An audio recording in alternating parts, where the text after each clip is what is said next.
The river didn't seem threatening. On the contrary, it flowed slowly, almost lazily, reflecting the gray sky like a polished blade. Whoever arrived there felt a strange calm, as if the noise of the world were absorbed by the water before even reaching their ears. There were no signs, no visible stories, nothing to indicate immediate danger. Only the unsettling feeling that this place was waiting. The locals avoided the river without being able to explain exactly why.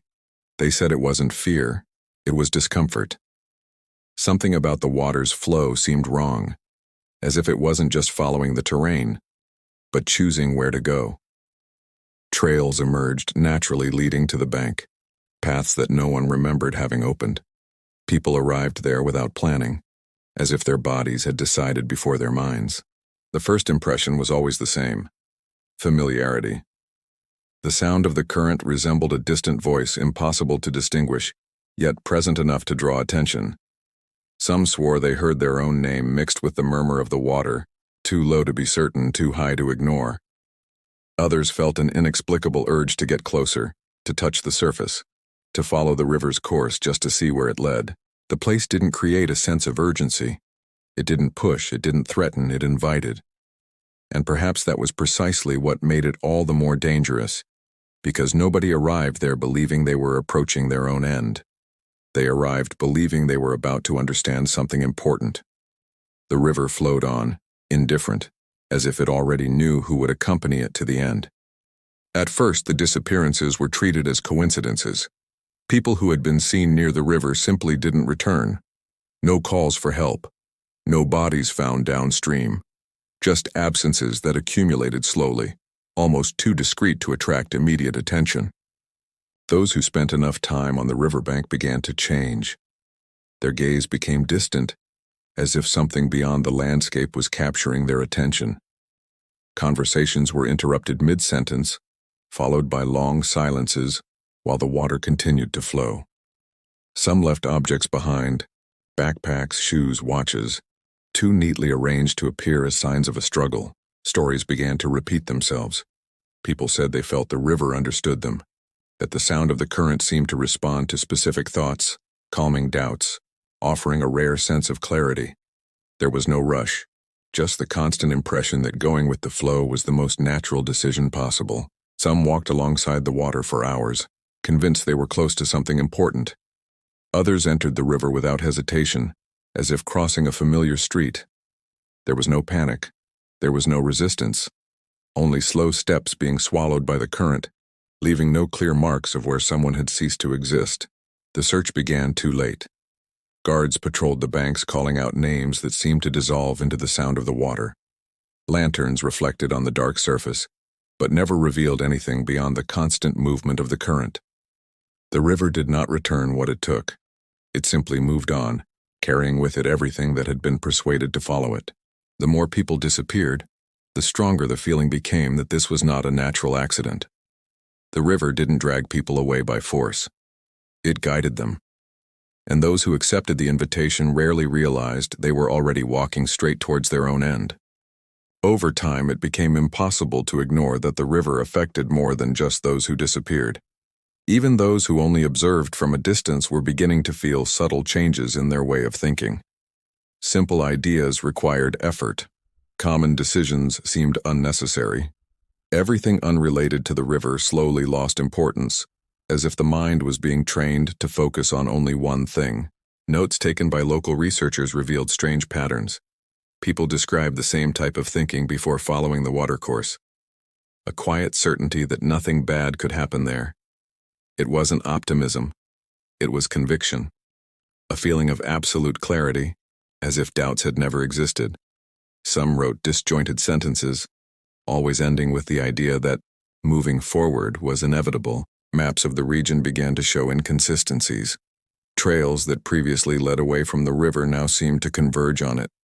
Hikers swore they had followed familiar paths, only to find themselves facing the current again. Time also seemed to behave strangely. Hours passed unnoticed. Clocks ran slow. The sun seemed to take too long to move across the sky when someone was near the water. If this interpretation is making you rethink this story, leave a comment below with your perspective. These videos are meant to provoke reflection, and I read all the comments. And if this type of content interests you, subscribe to the channel so you don't miss the next ones. What was most unsettling was the behavior of the people just before they disappeared. They showed no fear. On the contrary, they spoke with unusual calm, organized their belongings, said goodbye without excessive emotion. It didn't seem like a farewell. It seemed like a pause, as if they were certain that they would continue, just somewhere else. The river continued to flow, steady, predictable at first glance. But for those who observed closely enough, it became clear that something was shifting, not in the course of the water, but in the way people thought about it. With each new disappearance, fewer questions were asked. With each new absence, everything seemed more natural. And that was perhaps the most alarming sign of all, when even the mystery began to lose its importance, replaced by a silent acceptance that no one could explain. The final change happened almost imperceptibly. There was no clear boundary between observing the river and becoming part of it. People who lingered too long on the bank began to move differently, as if their bodies were adjusting to the rhythm of the current. Their steps slowed, synchronized with the sound of the water. Their breathing became deeper, calmer, as if the air itself were heavier there. Some claimed to feel the ground vibrate slightly beneath their feet, a constant pulse that seemed to emanate from the riverbed. Others described the sensation of being gently guided, not pushed, but led with precision. It was difficult to explain. There was no visible force, only the growing certainty that resisting made no sense. Witnesses reported strange moments shortly before the final disappearances.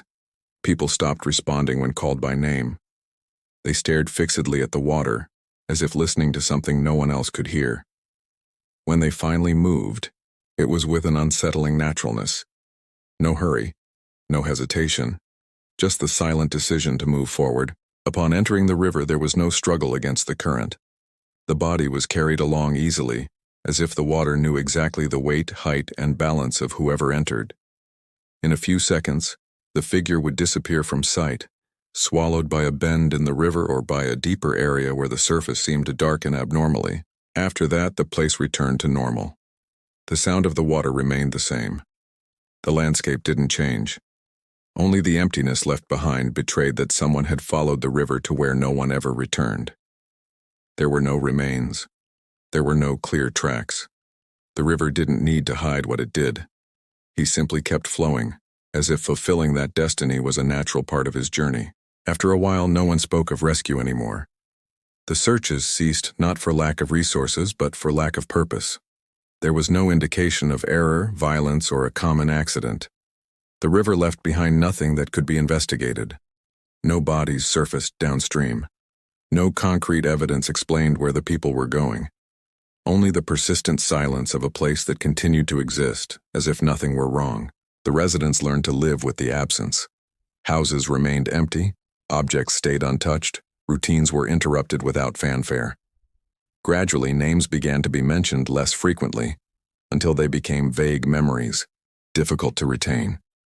It was as if the river itself erased not only those who followed it, but also the impact of their departure. Curiously, new visitors kept arriving.